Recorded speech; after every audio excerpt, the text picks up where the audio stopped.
Okay, you have a mass of 60 kilograms, which is incredibly light considering you're wearing a spacesuit, but whatever.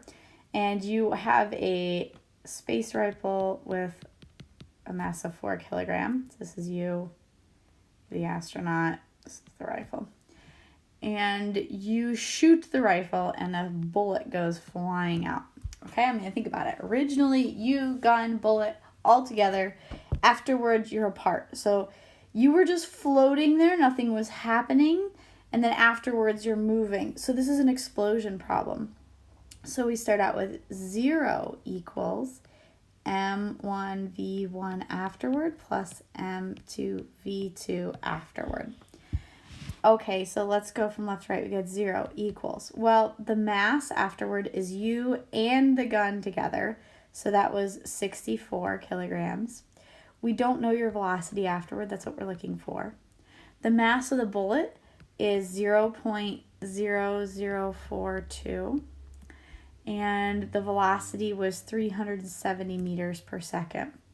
So we're going to solve. Okay, so first we're going to multiply the 0.042 times 370, and we get 1.554 plus 64 v1 afterward equals 0.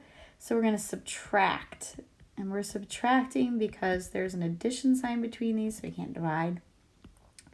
So we end up over on this side with negative 1.554 equals 64 v1. Afterward, I'm going to divide by 64 on both sides. So I'm going to divide by 64. Okay, I'm running out of room, so I'm going to throw it up here. So that divided by 64 is a velocity afterward of 0.24 meters per second. And it's negative. Why is it negative? Because you are going backward. You are moving backward in the opposite direction. You decided the bullet was moving in the positive direction, so you are going to go backward in, oh, that arrow looks terrible. So you're going to go backward in the negative direction.